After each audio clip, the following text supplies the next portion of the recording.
First contact. The message arrived on a Tuesday. Earth's Deep Space Monitoring Station picked up the alien signal, and within hours, the world knew humanity was not alone. 3 months later, Captain Samuel Warren stood on the bridge of the Earth Alliance ship Intrepid, staring at the massive structure hanging in space before him, the Galactic Council headquarters. Approaching docking coordinates, Captain, reported Navigation Officer Kelly Grant. Warren nodded, tugging at his formal uniform collar. Steady as she goes. Let's make a good first impression. The Intrepid was humanity's most advanced vessel, the pride of Earth's fleet. Yet as they approached the alien station, Warren couldn't help but notice how primitive his ship looked compared to the elegant vessels surrounding the Council hub. The docking went smoothly, and Warren led his small delegation through the airlock. They were greeted by a tall, blue-skinned humanoid with 4 arms and large, silvery eyes. "I am Diplomat Zale of the Moran Confederation," the alien said in perfect English. "Welcome to the Council chambers, humans. We have been observing your species for some time."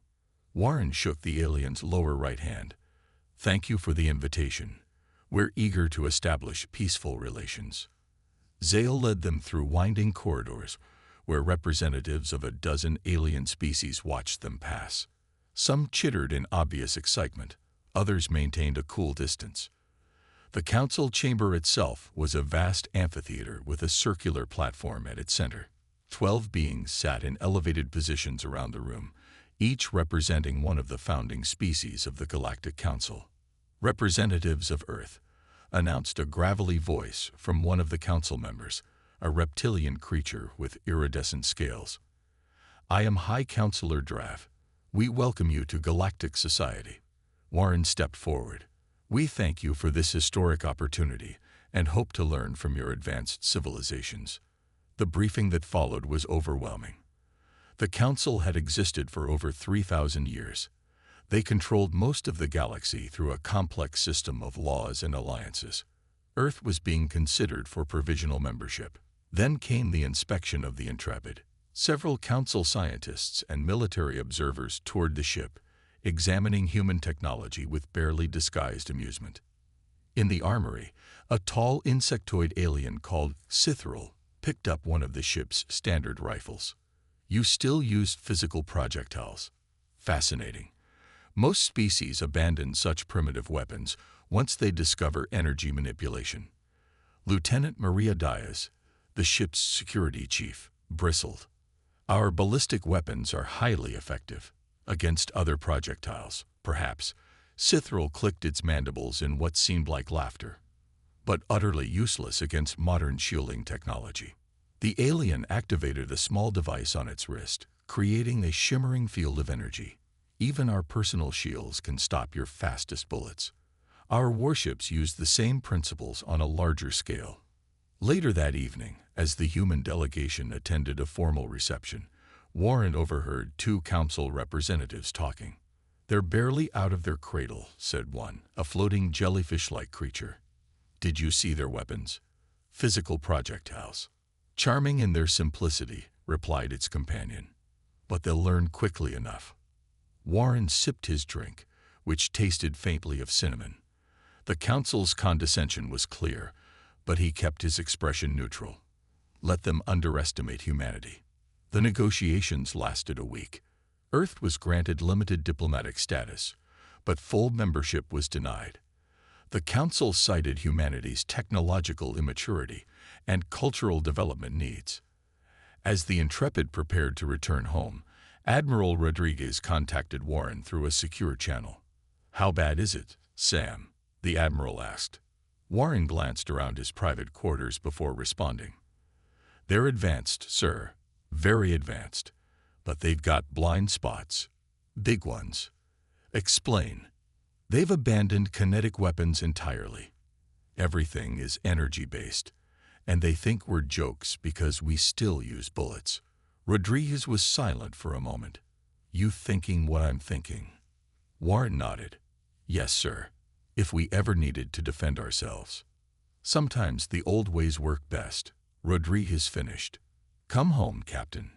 We have work to do. 5 years had passed since humanity's first contact with the Galactic Council.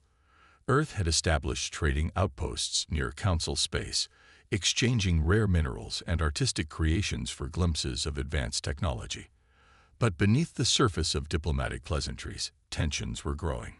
Dr. Olivia Hayes hunched over her workstation on Luna Base, analyzing sensor data from the outer reaches of the solar system. As Earth Alliance's lead Source analyst, she'd been tracking unusual energy signatures for months. "Computer, overlay the mining pattern from last quarter," she said, rubbing her tired eyes. The holographic display shifted, revealing a disturbing pattern. She immediately called Admiral Frank Rodriguez. "They're harvesting helium-3 from Neptune's atmosphere," Hayes explained, pointing to the data, "and rare earth minerals from the asteroid belt, without permission or notification." Rodriguez's weathered face hardened. "How long?" "At least 8 months. They're using some kind of stealth technology, but our new deep space sensors caught them. The Council denied our request to mine those same regions last year," Rodriguez said. "Claimed it would disrupt the ecological balance of the solar system." Hayes nodded. "Classic misdirection. They just wanted it for themselves." The Admiral stood, staring at Earth visible through the viewport. "And I bet they're doing this in other developing systems too." 2 weeks later, Rodriguez called a classified meeting with Earth's top military officers. The conference room was secure, swept for listening devices 3 times that morning. "Ladies and gentlemen, we've confirmed Council species are taking resources from our system without authorization," Rodriguez began, "and our intelligence suggests they're doing more than that." He displayed images of Council ships near human colonies. "They're probing our defenses, testing our response times." General Susan Barnes leaned forward. "What's our strategy? We can't match their energy weapons or shields." "We don't try to match them," Rodriguez said. "We focus on what they've forgotten." He brought up schematics for a new weapon system. "This is a magnetically accelerated railgun. It fires tungsten projectiles at 20 times the speed of our current weapons. No explosive payload, just pure kinetic energy." Captain Aaron Walsh looked skeptical. "The Council representatives laughed at our ballistic weapons. Their shields stop physical objects." "Their shields are calibrated for slower projectiles and energy attacks," Rodriguez explained. Dr. Hayes discovered something interesting in the technical data they shared. Hayes stepped forward. "Their shield technology creates a frequency-based energy barrier designed to disperse directed energy weapons. Physical objects below a certain velocity are stopped by converting their kinetic energy into heat, but their shields have to cycle every few microseconds." "And," prompted General Barnes, "and if we can accelerate a projectile fast enough, it could pass through during the microsecond the shield recycles." Their entire defense doctrine ignores this vulnerability because they abandoned kinetic weapons centuries ago. As the Earth Alliance secretly began developing enhanced projectile weapons, diplomatic relations continued. Council diplomat Sarvex visited Earth for a military exchange program. During a demonstration of Earth's traditional weapons, Sarvex made little effort to hide his amusement. "Impressive accuracy," the diplomat said as soldiers fired rifles at targets. "But I'm curious why you maintain these museum pieces when energy weapons are clearly superior." Admiral Rodriguez smiled politely. "We find value in tradition, and sometimes old solutions have unexpected applications." The following month, emergency transmissions reached Earth from New Eden, a farming colony near Council space. The settlement had gone silent after reporting unidentified ships in orbit. When communications resumed days later, the colony administrator reported raiders had stolen equipment and research data. The attackers used technology matching Krasnar vessels, a militaristic species on the Council. The Council claims it was pirates using stolen ships, Ambassador Lisa Chen told Rodriguez after filing a formal complaint. "Do you believe them?" Rodriguez asked. Chen's expression was grim. "No, but we need proof before we can act." "Then we'll get proof," Rodriguez said, sending orders to deploy the newly equipped patrol ship Defiant to the border regions, and will be ready when they come again. Lieutenant Commander Jack Murphy stood on the bridge of the Defiant, watching the stars through the main view screen. His ship had been patrolling the border regions for 3 weeks, responding to reports of suspicious activity near human colonies. "Sir, we're receiving a distress call from Harvest Station," announced Communications Officer Ryan Ellis. "Audio only. Lots of interference." "Put it through," Murphy ordered, straightening in his chair. A static-filled voice crackled through the speakers. "Under attack. Unknown vessels. Shields failing. Please assist." The message cut off abruptly. "Set course for Harvest Station. Maximum speed," Murphy commanded. Battle stations. The Defiant's engines hummed as the ship accelerated toward the mining outpost. Murphy had served in the Earth Alliance Navy for 15 years, but the last 5, since first contact with the Galactic Council, had changed everything. "ETA 3 minutes, reported the pilot, Allison Weber. "Sensors detecting 4 vessels near the station. Configuration matches Krasnar scout ships. The same species suspected in the New Eden raid," said Murphy grimly. "This is no coincidence." As the Defiant dropped out of faster-than-light travel, the scene before them confirmed their worst fears. Harvest Station's outer sections were damaged, and 4 sleek, predatory vessels circled the station like sharks. "Hail them," Murphy ordered. Ellis shook his head after trying. No response. "Sir." "They're powering weapons," warned Tactical Officer Ben Reeves. "Energy signatures increasing." "Raise shields, evasive pattern delta," Murphy instructed. "And target their lead vessel with forward energy cannons." The Defiant shuddered as enemy fire struck its shields.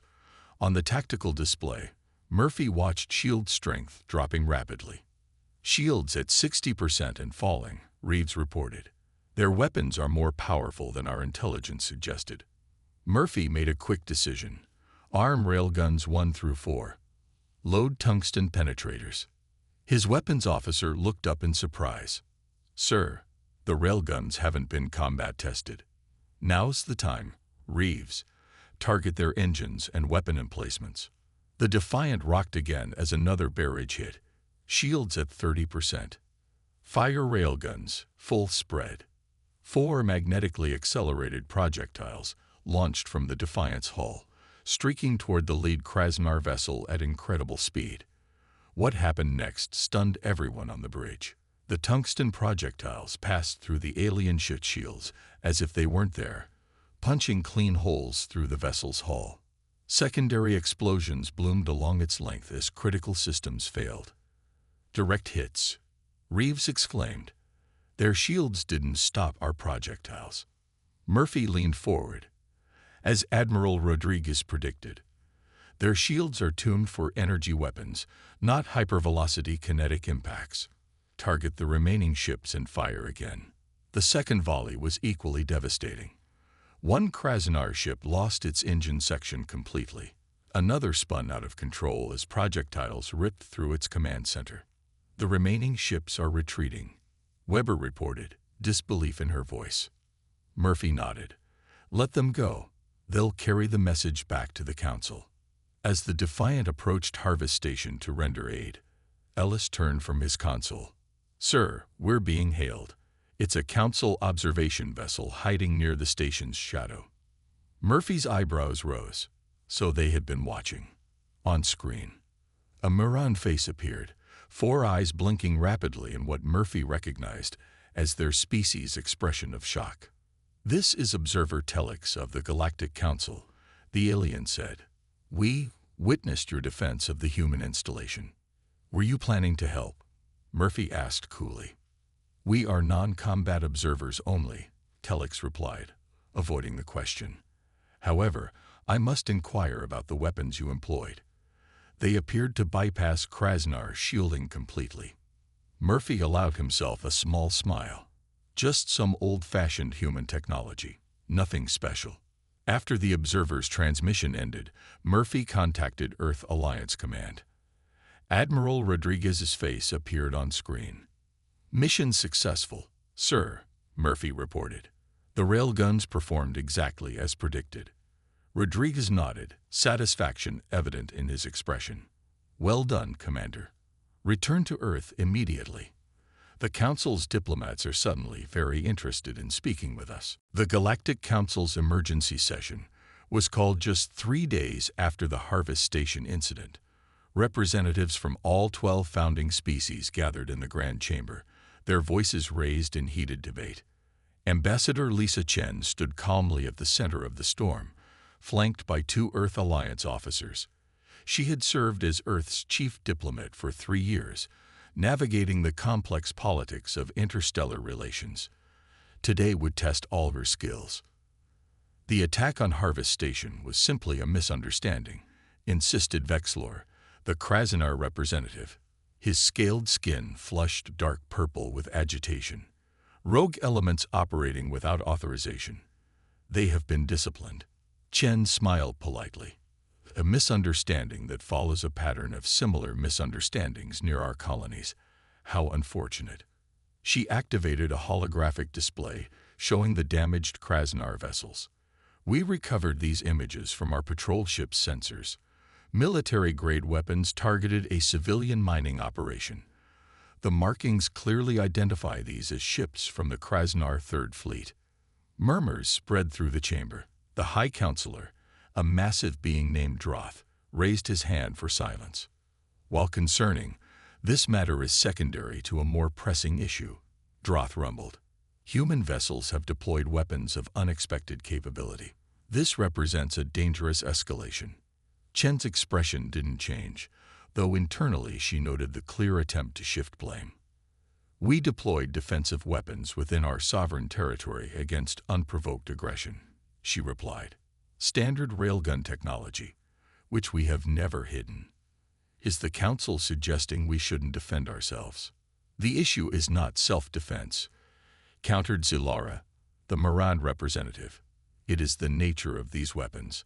Our observer reports they penetrated advanced Krasnar shields with ease. Such weapons upset the balance of power established over centuries, a balance that excluded Earth, Chen noted. Perhaps if we had been granted full membership and access to shield technology, we wouldn't have needed to innovate in other directions. Back on Earth, Admiral Rodriguez watched the Council proceedings via secure transmission. Beside him stood Kellamore, a Tellarite scientist who had requested asylum on Earth 6 months earlier. They're afraid, Kellamore observed, his 4-fingered hand gesturing at the screen. For centuries, energy weapons and energy shields evolved together in perfect balance. No species considered physical projectiles a threat anymore. Rodriguez nodded. And now they realize their defenses have a massive blind spot. I warned the Council about this possibility, Kellamore said. My research showed their shield harmonics were vulnerable to certain types of kinetic penetration. They dismissed my findings as theoretical. Not so theoretical now, Rodriguez replied. The transmission continued as Chen steadfastly defended Earth's position. Eventually, the Council adjourned without reaching a conclusion, promising further investigation.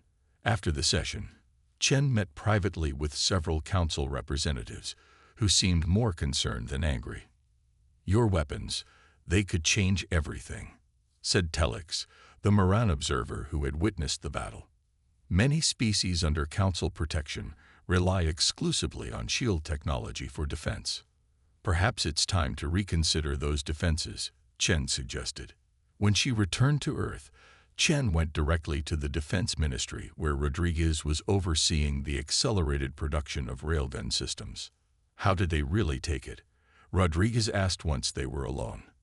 They're in denial, Chen said, removing her formal jacket, publicly condemning our aggressive response, while privately panicking about their vulnerability. And the Krasnar? Silent for now. But I wouldn't expect that to last. She studied the production charts on Rodriguez's desk. You've tripled output. Rodriguez nodded. Every ship in the fleet is being retrofitted with railguns. The new colony defenses will include hidden mass driver emplacements.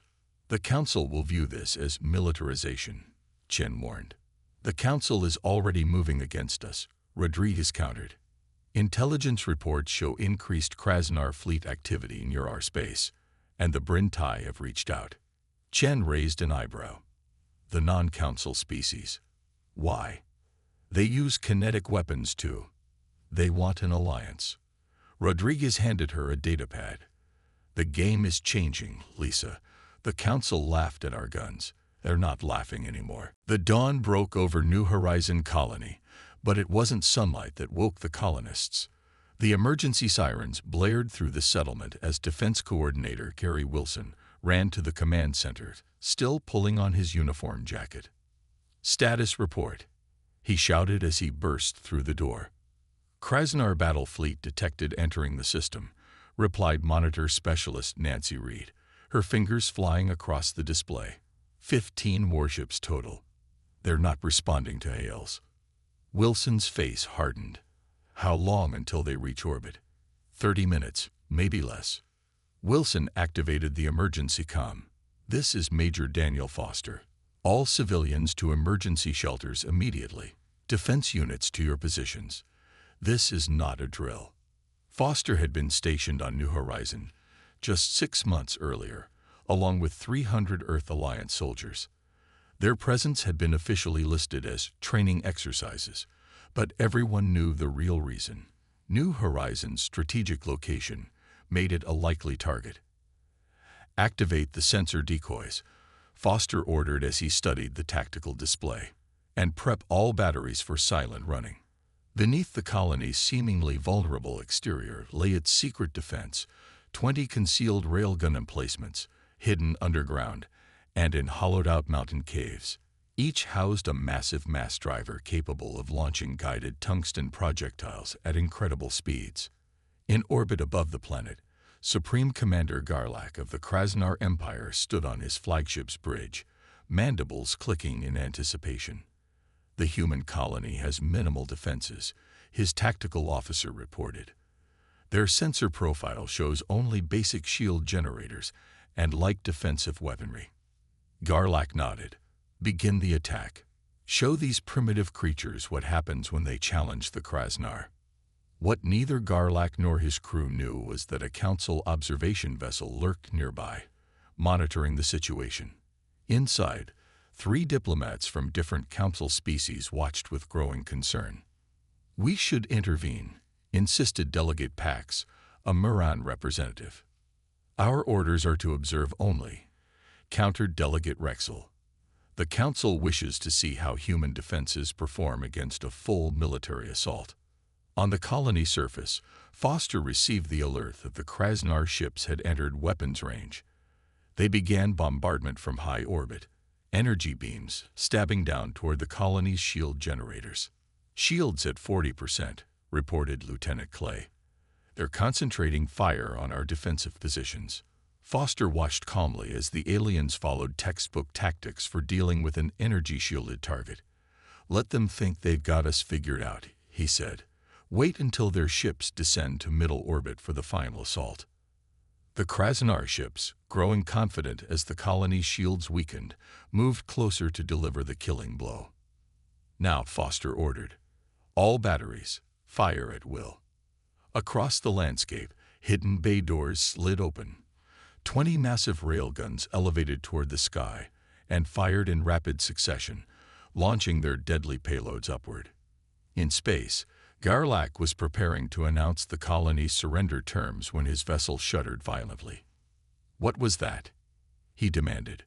"Unknown projectiles," his sensor officer screamed.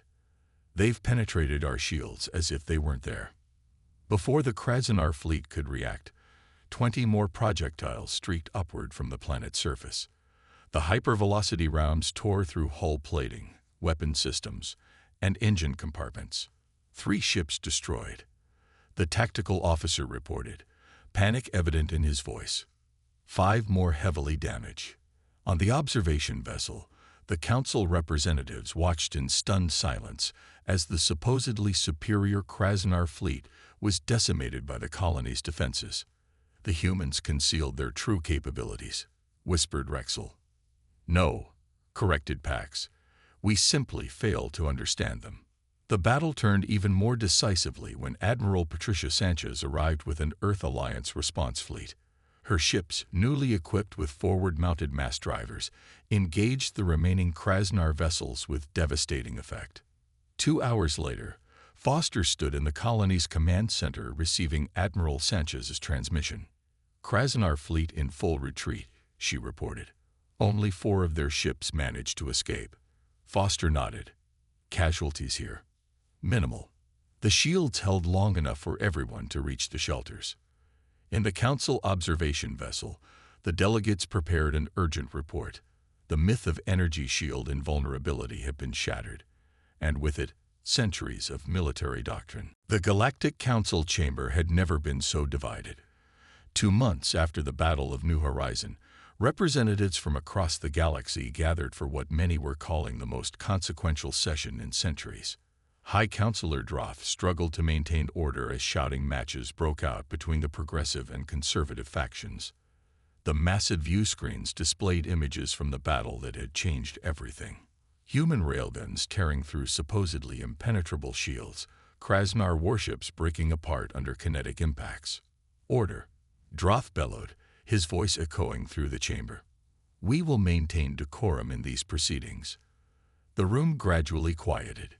In the diplomatic gallery, Ambassador William Rise of Earth watched calmly. During his 20 years in diplomatic service, he had learned that sometimes silence was the most powerful position. On the council floor, Kellamore, the Tellarite scientist who had defected to Earth, addressed the assembly. He had returned under diplomatic protection to present his findings. "The data is conclusive," Kellamore stated, displaying complex shield harmonics diagrams. "Our defensive technology evolved to counter energy weapons, but in doing so developed a fundamental vulnerability to hypervelocity kinetic projectiles. This isn't a design flaw. It's a conceptual blind spot we've carried for generations." Sithril, leader of the conservative faction, rose to speak. "The humans exploited a technical oversight. The solution is simple. They must surrender this dangerous technology immediately." Murmurs of agreement rose from several delegations. "With respect," countered Zell of the Moran Confederation, "demanding technology surrender from a sovereign species is contrary to Council principles. Perhaps instead we should acknowledge human ingenuity and adapt our own defenses." The debate raged for hours. In a private chamber adjacent to the main hall, Rise met with representatives from both Council factions. His task was delicate: preventing all-out war while protecting Earth's interests. "Earth will not surrender its defensive capabilities," Rise stated firmly to the assembled aliens. "However, we are willing to discuss controlled technology sharing with allies." "The Krasnar will never accept humans as equals," warned Telex, the Moran observer who had witnessed the battle. "They have already withdrawn from Council space to rebuild their fleet." "Then they do so at their own risk," Rise replied. "Our colonies will remain defended." Back on Earth, Admiral Rodriguez reviewed intelligence reports with his staff. The strategic situation had changed dramatically in just 2 months. "The Brintai Alliance is formalized," reported Intelligence Director Kate Nelson.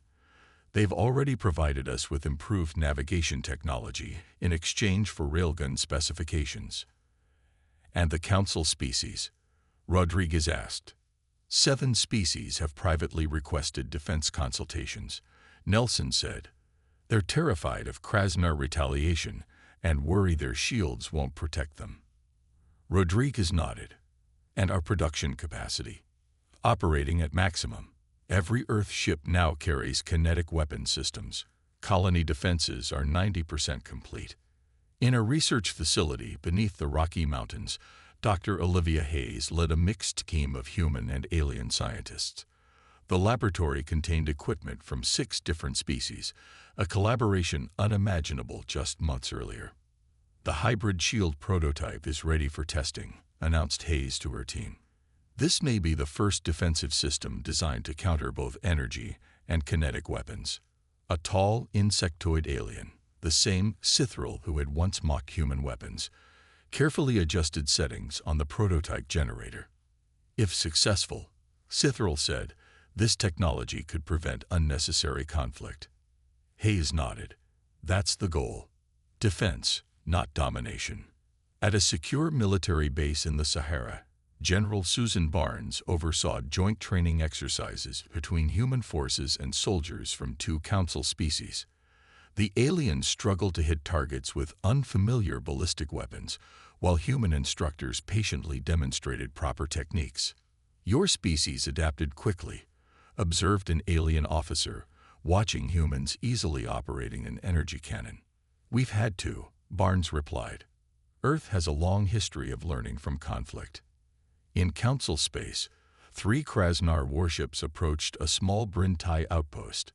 Their sensors detected minimal defenses, making it an easy target to rebuild their damaged reputation. As they moved into attack position, hidden weapon ports opened on several asteroids surrounding the outpost. The familiar signatures of human railguns powered up. The Krasnar commander quickly ordered a retreat. Some lessons had been painfully learned. 1 year after the Battle of New Horizon, the Grand Assembly Hall of the Galactic Council looked very different. Humans moved freely among the alien representatives, no longer novelties but respected equals. In the center of the chamber stood a new addition, Earth's permanent seat at the council table.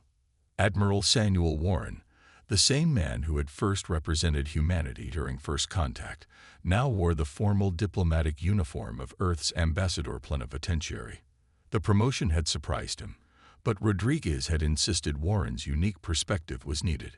The Council recognizes Earth as its newest full member, announced High Counselor Droth, his deep voice carrying throughout the chamber. May this union strengthen us all. Applause and various alien equivalents, clicks, hums, and bioluminescent flashes filled the hall. Warren nodded respectfully to each council species representative before taking his seat. A historic day, said Zale, the Miran diplomat who had first greeted humans 5 years earlier. Though not how any of us imagined it would happen. Warren smiled. History rarely follows our expectations. After the ceremony, Warren joined military representatives from 12 species in the Council's Strategic Command Center. The room featured a massive holographic display showing fleet movements across the galaxy. The Joint Patrol System is operating at 94% efficiency, reported Fleet Commander Laura Johnson, Earth's highest-ranking officer assigned to Council forces. Mixed crews are working well together.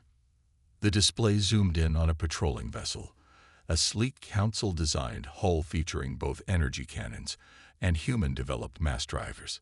Similar hybrid designs now formed the backbone of the United Defensive Fleet. The Krasnar remain isolated in their territory, noted a reptilian commander. Our intelligence suggests they are attempting to develop countermeasures to kinetic weapons. They will eventually succeed, Warren said. No technology advantage lasts forever. The point is that we're all adapting now, not standing still. In a research facility orbiting Jupiter, Dr. Olivia Hayes led visitors through laboratories where human and alien scientists worked side by side. The facility had become the center for integrated weapons research. This is our newest prototype, Hayes explained, gesturing toward a sleek cannon. It fires specially designed projectiles wrapped in energy fields that actually strengthen as they pass through conventional shields. Remarkable, said Council Science Director Kel Moore, who had returned to his official position after helping expose the shield vulnerability. A perfect fusion of approaches. There's something poetic about it, Hayes replied. Your people mastered energy manipulation. We perfected ways to throw rocks really, really fast.